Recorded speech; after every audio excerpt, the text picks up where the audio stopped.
Non, non, bisous, non, là, non, pas du tout, je fais jamais ça.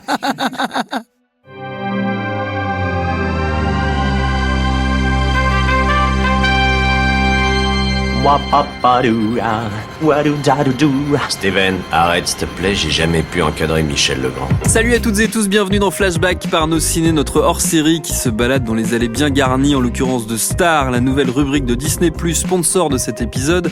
Et parmi les incontournables blockbusters qui figurent dans son catalogue, il y a Titanic, le succès monstre de la fin des années 90 qui a marqué toute une génération, la mienne en l'occurrence.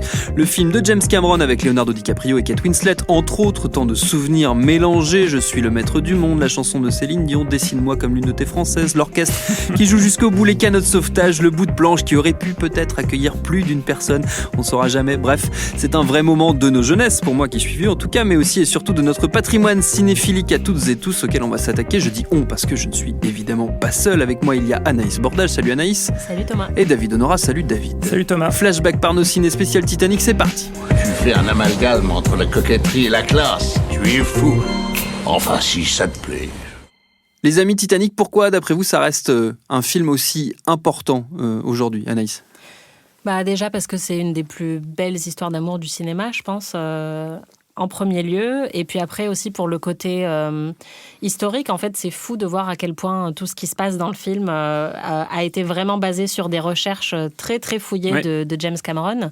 Donc il y a un côté assez incroyable à revoir. Déjà, il y a des images d'archives du Titanic dans le film, et puis des recréations vraiment quasi fidèles à la réalité de certaines pièces absolument magnifiques. Donc rien que pour ça, je pense qu'il faut le voir et le revoir. Et puis parce que c'est une production monstrueuse qui a innové sur plein de plans, notamment les images de synthèse. Et puis pour la musique, pour Céline Dion, je sais pas, pour beaucoup de choses. Pour beaucoup de choses, David. C'est un film qui a une ambition qui a plus jamais été égalée. En fait, c'est ça. C'est-à-dire ça nous donnait une expérience du cinéma qui était vraiment, vraiment extraordinaire et qui se retrouve dans le film, dans tous les moindres détails. C'est-à-dire que c'est effectivement, d'une part, une réussite technique, une réussite industrielle dans la capacité à créer l'illusion de ce paquebot incroyable, et en même temps, ce que ça raconte d'un point de vue de lutte des classes entre les différentes couches de personnages. Entre les différents ponts. Entre les différents ponts. Non, mais littéralement, c'est ça qui est génial. C'est une lutte littérale entre les différents étages du bateau. Il y a notamment ces scènes de fête qui sont en parallèle entre la fête des grands bourgeois et la fête des pauvres qui sont folles.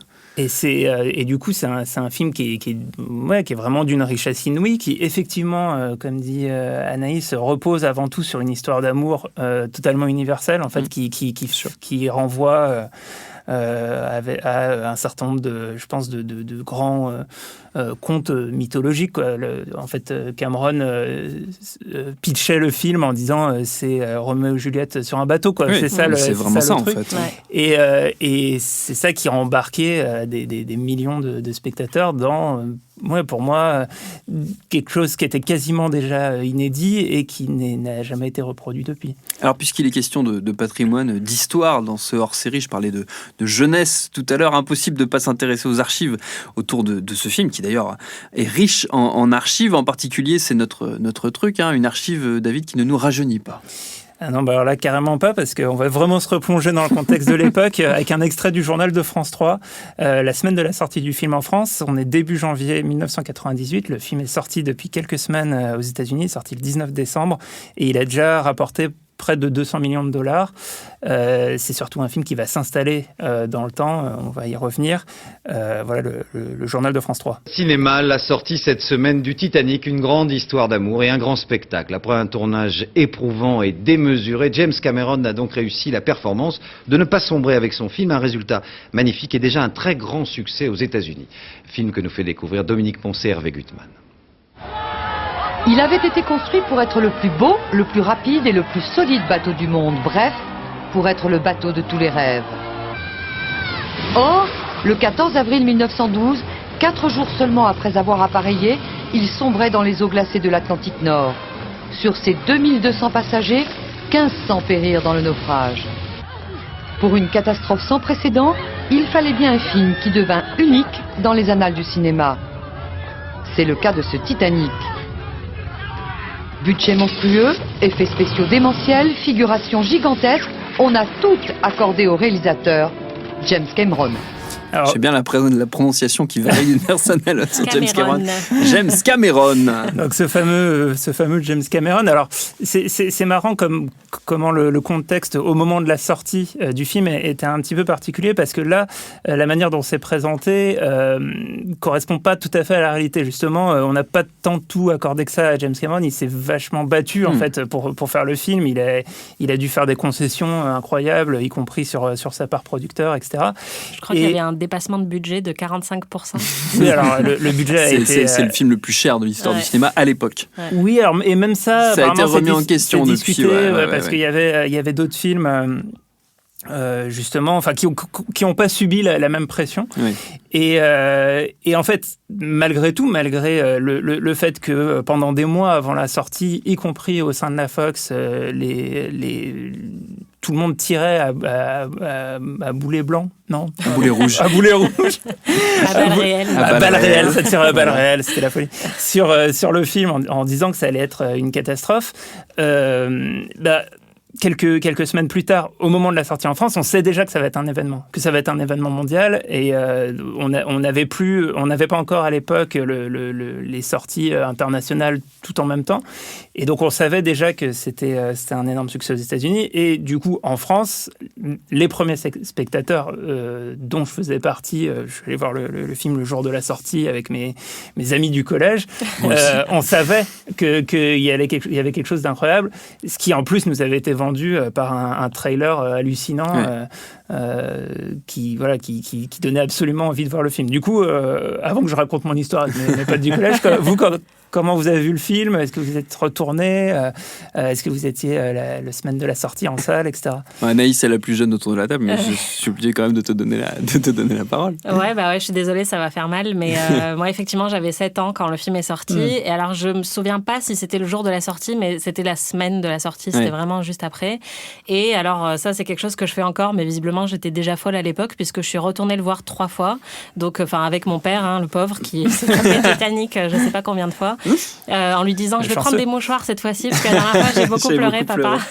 Mais j'étais complètement obsédée par ce film, et effectivement, j'étais une très jeune cinéphile, ça faisait que 3-4 ans que j'avais mis des pieds dans une salle de cinéma pour la première fois, et j'en revenais pas, j'étais obsédée par Jack, évidemment, j'arrêtais pas de crier, je suis le maître du monde dans la cour de récré, mais ouais, non, c'était une expérience incroyable, et c'est un de mes premiers souvenirs au cinéma, de pleurer devant Titanic, alors que j'avais mon siège réhausseur et tout, quoi.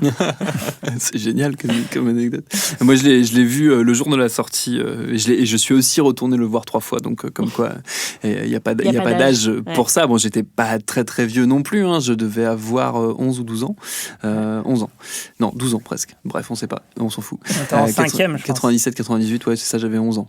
Et ouais, c'était un moment extrêmement à la fois bouleversant, effectivement, émotionnellement, parce qu'il y avait un côté vraiment, moi je découvrais ce côté très, je commençais à m'intéresser à l'autre sexe et tout ça, donc du coup tu t'intéresses aux histoires d'amour et tout, donc du coup tu prends vraiment ça dans la tronche en tant que préadolescent, et il y avait le côté démesuré du spectacle, quoi.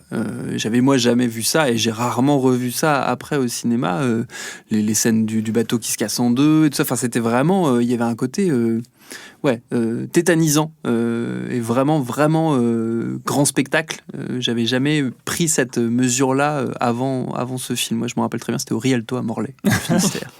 Wow. Moi, c'était aux Alizés à Bron. Et effectivement, c'est marrant que tu parles de ça, l'aspect les premiers émois de l'adolescence, parce que c'est aussi, je pense, le premier film qu'on est allé voir avec des amis en groupe mixte. Ouais, moi aussi, il y avait des garçons et des filles. Il y avait des garçons et des filles. Et donc, il y avait énormément de monde, c'était complet. On a fini par rentrer. Donc, en plus, il y avait l'excitation et le stress de est-ce qu'on va pouvoir rentrer. Il y avait des gens assis sur les marches dans la salle, je me rappelle. Les normes de sécurité à Bron sont mieux respectées qu'à Morlaix. À Morlaix, on est des oufs. Mais en tout cas, nous, on a fini, donc on était vraiment au premier rang. Donc, c'est un film de 3h20, découvert en pleine gueule, premier rang, etc. Mais c'est... pour moi, c'est une expérience sociale, au-delà de l'expérience du cinéma, qui est vraiment marquante et ouais, enfin, à l'époque, éblouissant. Alors moi, j'avais pas à l'époque été revoir le film au cinéma parce que c'était un truc que je faisais pas encore à l'époque. Parce que quand j'ai commencé à devenir vraiment cinéphile, c'est quelque chose que je fais beaucoup plus, d'aller voir plusieurs fois les films, mais je l'avais pas fait à l'époque. En revanche, clairement, et ça se voit dans le succès du film, c'est quelque chose que beaucoup de gens ont fait. Oui. C'est vraiment... je pense qu'on n'était pas les seuls. Les exploitants de salles racontent que... Et il est resté très longtemps à l'affiche. Et d'ailleurs, le film donc, a connu, par exemple, aux États-Unis, un très bon démarrage.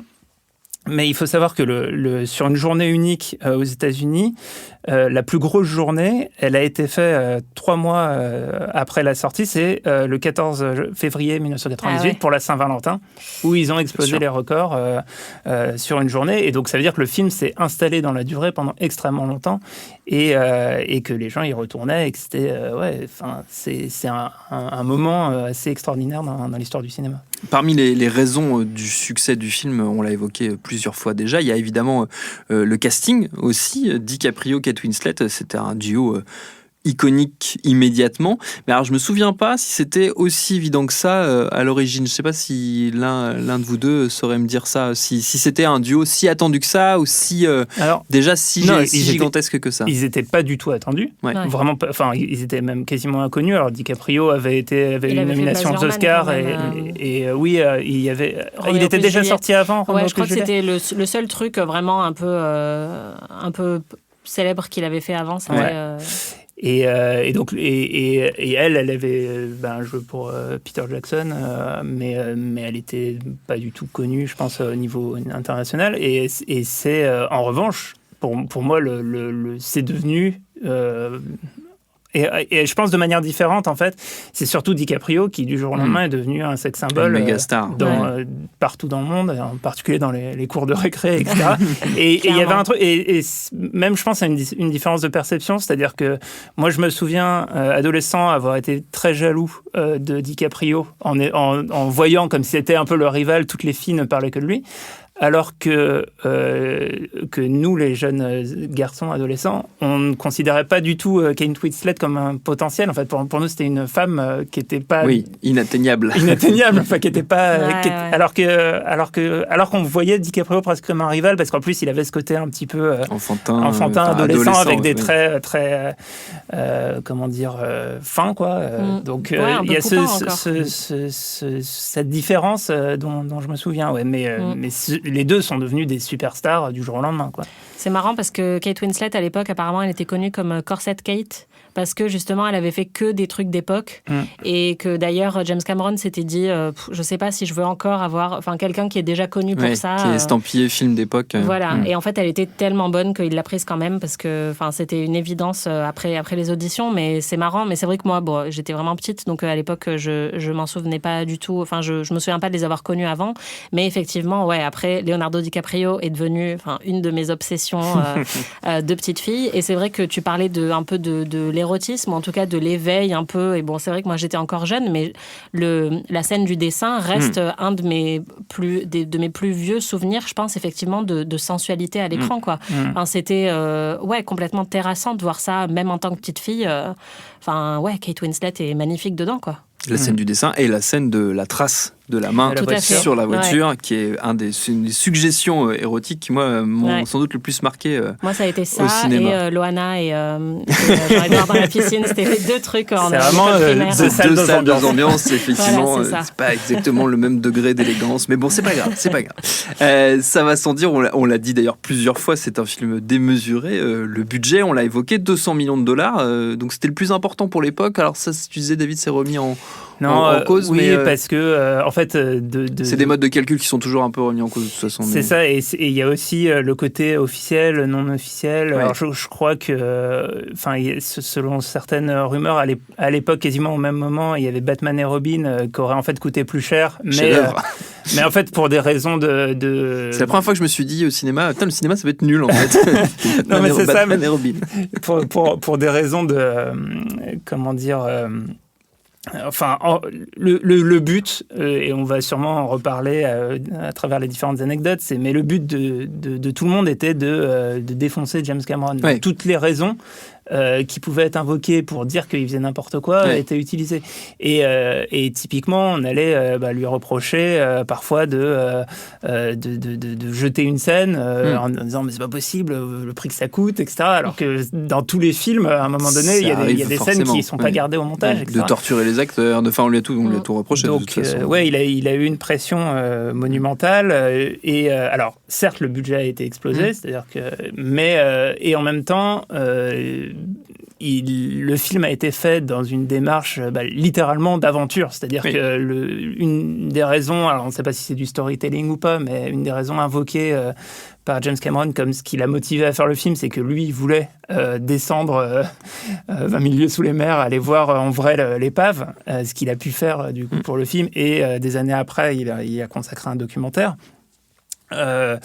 Voilà, quand on est dans une démarche comme ça, finalement, le budget, c'est secondaire, quoi. C'est l'aventure qui prime. Puis surtout, il faut voir que par rapport au budget, il a fini par rapporter le film plus de 2 milliards de dollars au box-office. Donc, il est rentré dans ses frais. A priori, ça va, en fait, finalement. Puis donc, on l'a dit, les conditions de tournage, là aussi, elles sont démentes. Elles ont beaucoup fait parler à l'époque. Et il y a ce documentaire que tu mentionnais, je pense que c'est Ghost of the Abyss, qui est un film absolument fascinant. Je ne sais pas si vous l'avez vu l'un et l'autre. Je l'ai vu, mais je m'en souviens plus très bien. Mais je l'ai vu. Oui. Tu voulais dire? Tu voulais qu'on en parle? Non, mais en tout cas, c'est un film qui poursuit cette aventure et dans lequel James Cameron va faire cette démarche. C'est qu'il y a à la fois une prouesse technique et une avancée. Enfin, je crois qu'à l'époque, il bat un record de profondeur. Il repousse une frontière de l'humanité et qui, d'ailleurs, c'est dans le titre, fait aussi renvoie à un de ses films précédents, Abyss, qui déjà donnait un indice de sa passion pour les profondeurs et aussi des enjeux techniques. Donc, au-delà du fait d'aller sous l'eau, il y a aussi l'enjeu de filmer sous l'eau et de ce qui doit être développé pour pouvoir le faire. Et donc, il y a quand on regarde le parcours de James Cameron, il y a une logique, quoi, et qui se prolonge même après plus tard quand il va faire Avatar. Et tu parlais tout à l'heure, Anaïs, du réalisme très poussé du film, de la reconstitution historique que ça représente. Et je crois que c'est dans Ghost of the Abyss qu'ils arrivent à rentrer, via une caméra, à rentrer dans une des pièces du Titanic et qu'ils se rendent compte qu'ils ont été extrêmement fidèles dans le film et que notamment ils avaient bien compris, parce qu'ils avaient fait uniquement à partir de descriptions écrites, je crois, pas de photos, qu'ils avaient bien compris comment la pièce était foutue, notamment où était l'horloge et tout, et tu les entends pousser des cris de gens en disant « Ah, il y a l'horloge et tout, c'est incroyable !» et tout, c'est exactement comme on avait fait dans le film. Donc c'est assez génial pour percevoir le côté obsessionnel dans la reproduction du film. D'ailleurs, quand tu regardes les commentaires du DVD de James Cameron qui commente en direct, littéralement tout son commentaire pendant 3h20, ça s'est vraiment passé. Ça, c'était vraiment comme ça. Alors cette porte, c'était exactement la même porte. Genre, tu sens qu'il est hyper fier d'avoir pu reconstituer. Oui, il y a un côté un peu maniaque, de toute façon. Voilà. Ouais. Mais c'est ça aussi qui fait qu'effectivement, le film est fascinant, quoi. C'est que tu peux pas pointer beaucoup d'erreurs, même 20 ans après. C'est hyper fidèle aux recherches que lui, il avait faites à l'époque. Alors, Ghost of the Abyss, il y avait un titre français dont j'avais pu me souvenir, s'appelle Les Fantômes du Titanic. Tout à fait, il s'appelle Les Fantômes du Titanic. Il y en a plein d'autres, des excellents documentaires sur le sujet, notamment Titanic 20 ans après, qui est dispo sur Disney+ également. Forcément, revisiter Titanic, c'est l'occasion de faire le plein d'anecdotes, plus ou moins connues, voire complètement inconnues, voire complètement autres. Anaïs, en l'occurrence, c'est celle que tu as trouvée qui nous a beaucoup plu à David et moi.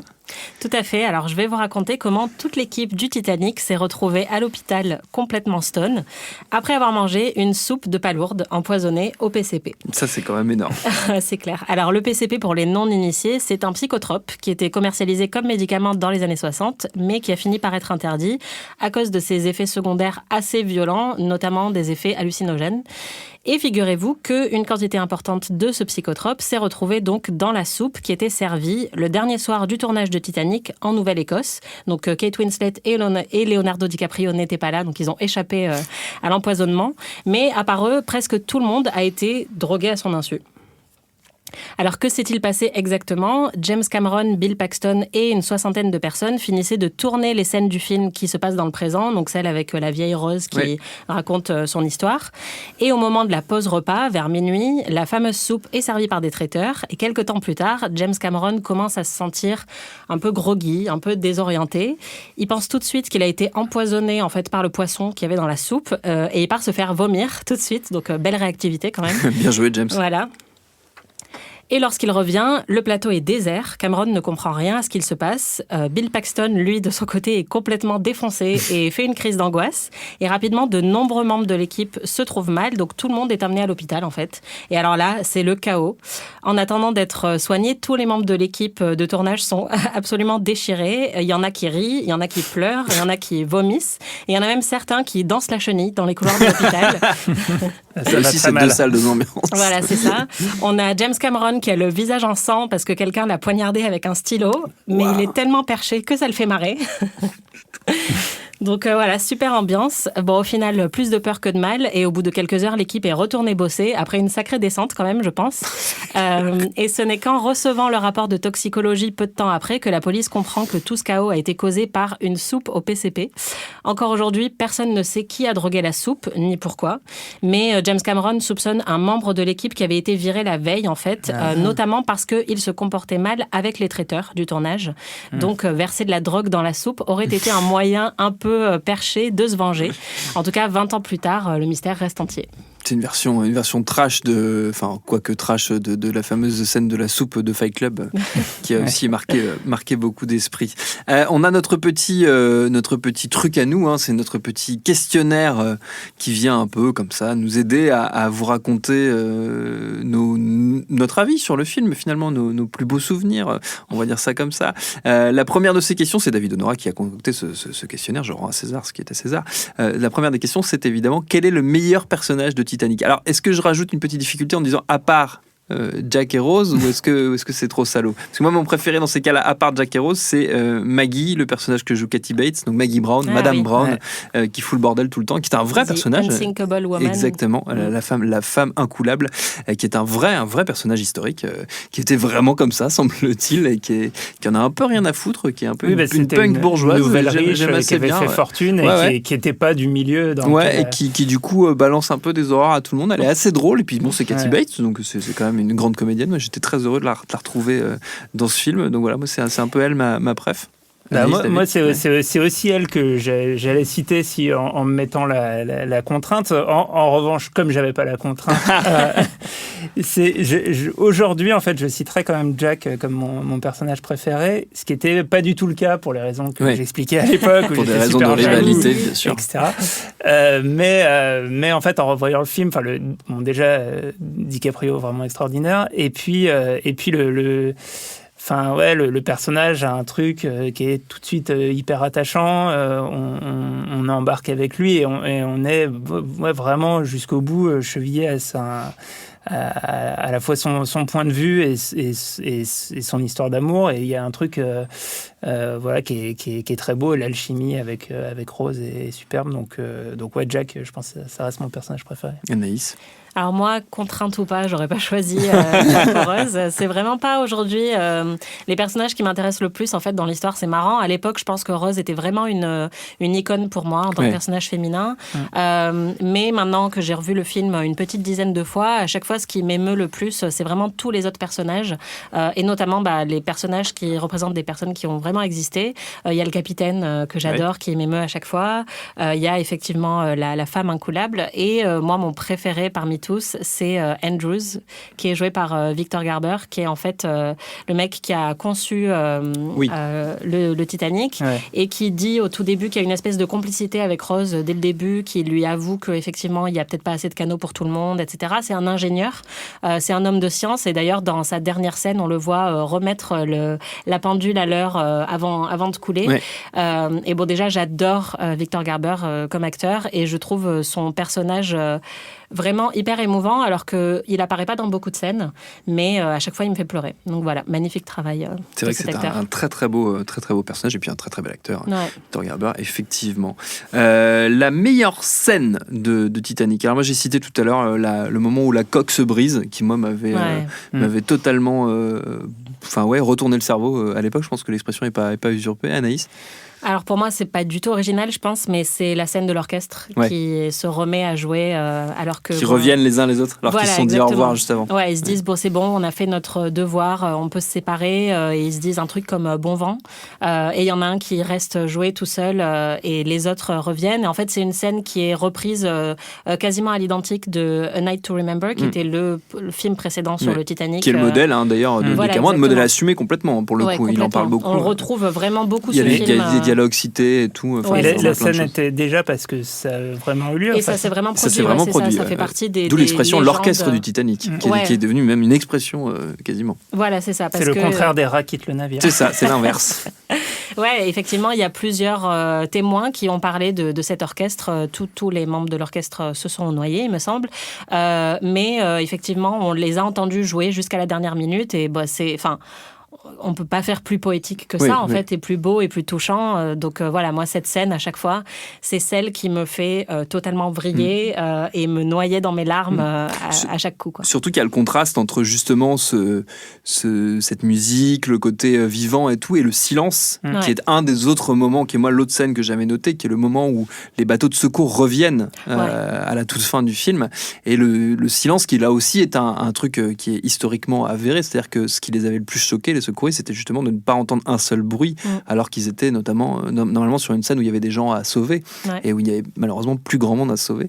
Et donc le contraste entre ce bruit, cette musique et le silence est assez fort. David? Oui, et juste un dernier mot sur les musiciens. Quand j'ai cherché les archives que je pouvais amener dans l'émission, j'en avais trouvé un petit reportage de France 3 Lille qui disait que parmi les musiciens de France 3, il y a de la matière. On trouve de la matière. Et il y avait un des musiciens qui était un Français du nord de la France, donc il était violoniste ou je ne sais plus quoi, mais voilà, big up à lui.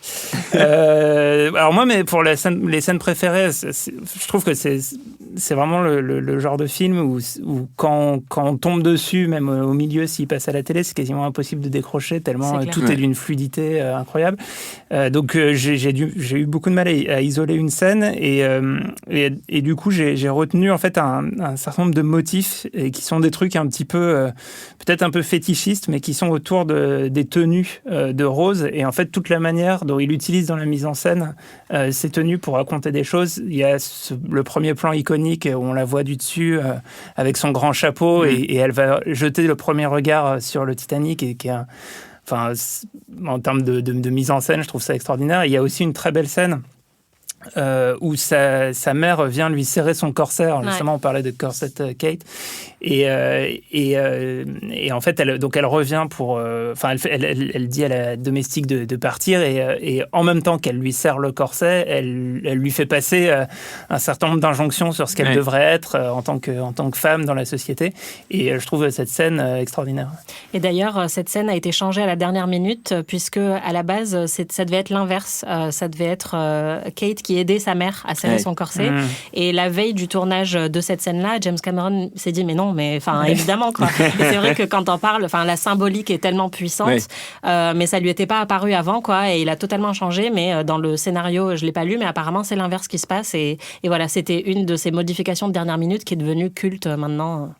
Qu'est-ce qui manque au film, d'après vous, pour être vraiment parfait? Alors moi j'ai noté une planche plus grande pour Rose et Jack, mais est-ce que ce serait vraiment parfait? Je ne sais pas. Non, Anaïs. parce que si Jack ne meurt pas, le film n'est plus parfait. Justement, toute l'émancipation de Kate, elle doit passer par la mort de Jack. Donc même si je comprends que, à chaque fois on se dit mais non, monte sur la planche. Allez, monte, il y a de la place. Pour moi. Il y a même eu des études, je me rappelle, de gens qui avaient découpé, qui avaient calculé le nombre de mètres carrés que faisait la planche et tout, comme quoi il y aurait de la place, la flottabilité et tout. Mais apparemment apparemment, James Cameron, ça l'énerve vachement parce Ouais, qu'il bah oui, dit que lui j'imagine. aussi, il a fait des études et qu'il savait que Que ça donc, marcherait c'est pas. Voilà. Il a tout vérifié, il peut dire tout ce qui s'est produit, pas produit. Donc, mais non, pour moi, il manque quasiment rien. Enfin, ce film est vraiment, il est gargantuesque, mais il est parfait comme il est. Le seul truc, moi, que j'aurais aimé voir, mais qui rentre pas du tout dans le thème du film, c'est peut-être un peu plus sur la vie des classes moyennes, justement. Mais on a cette opposition des classes très très forte dans le film, donc c'est pas le sujet en fait. Mais c'est vrai que la reproduction est tellement intéressante que moi j'aurais vraiment aimé voir, je sais pas, 40 minutes de plus où on voit juste comment les familles un peu moyennes du bateau passent leur vie voilà, pendant 3 jours. Mais bon, voilà, ça c'est mon petit délire. Je sais pas si c'était vraiment nécessaire au film.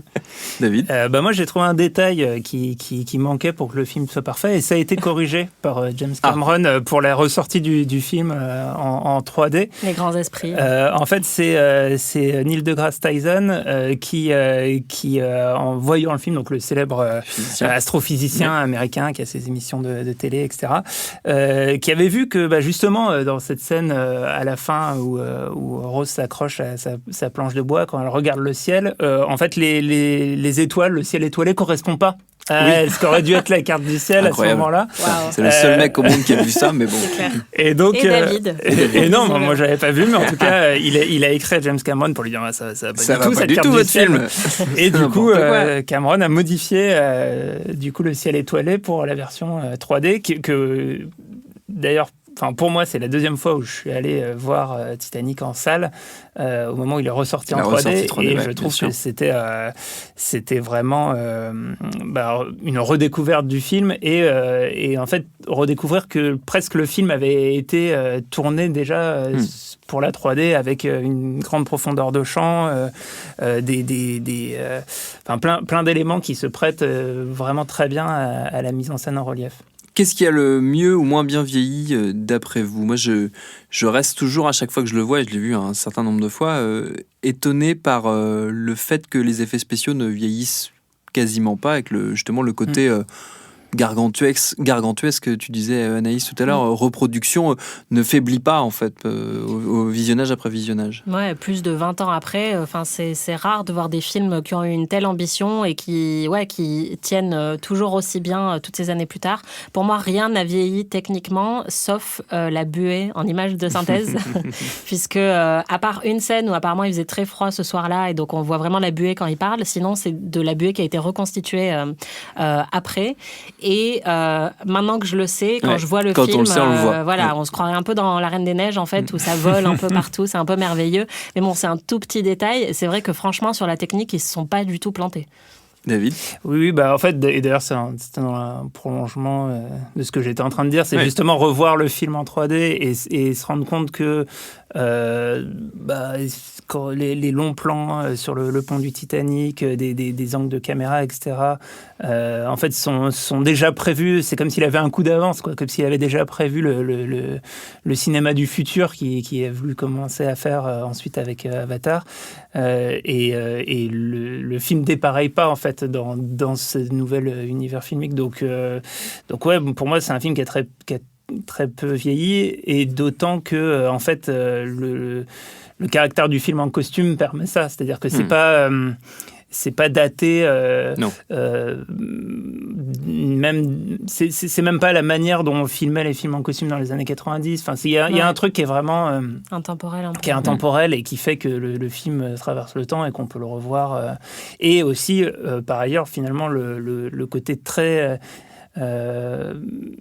fondamental et archétypal de l'histoire d'amour fait que même les thématiques, tout en fait concourt à quelque chose qui est fait pour traverser le temps, quoi. Est-ce qu'on pourrait faire un remake de Titanic aujourd'hui? Alors moi, vous le savez, je suis opposé à l'idée de remake, je tiens à le préciser.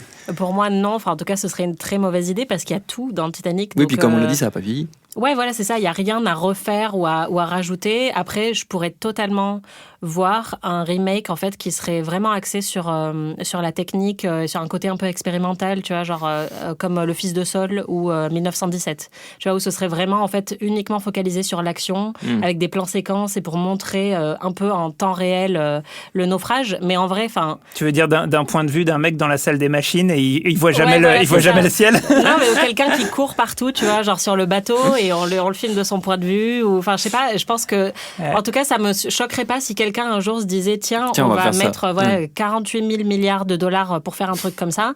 Mais je pense que c'est pas du tout nécessaire et que, effectivement, Titanic n'a pas vieilli. Titanic est parfait malgré ses 3h20 de durée. Donc, il n'y a rien à toucher, il n'y a rien à changer. Ouais, moi, j'irais même plus loin. Je pense que le drame, c'est qu'on serait de toute façon incapable de le refaire, en fait. Enfin, de rassembler. On n'en fait plus des films comme ça. On n'en fait clairement plus. Et en fait, des gens qu'on n'en faisait pas à l'époque, en fait, c'est une anomalie. C'est-à-dire que le film, à l'époque, il est fait envers et contre tous. Oui, tu l'as dit tout à l'heure. Voilà, avec une sorte d'énergie qui semble impossible et improbable. Et du coup, il n'y a aucune raison qu'on soit en mesure de refaire. Et en fait, si tu pars du résultat, si tu te dis il faut refaire Titanic parce que ça va être un succès colossal, en fait, tu as déjà perdu. C'est-à-dire que c'est pas ça qui a été le moteur et qui fait la singularité du film. C'est qu'il raconte une histoire fondamentale avec une énergie extraordinaire. Et ça, c'est difficile à reconstituer, quoi. Quelle morale on peut retenir de Titanic, à part acheter des gilets de sauvetage et prenez l'avion? D'un point de vue, ne prenez pas l'avion, sinon vous vous écraserez sur une île déserte. Sur une île déserte. Exact. Petite référence à notre épisode chez vous sur Lost. Je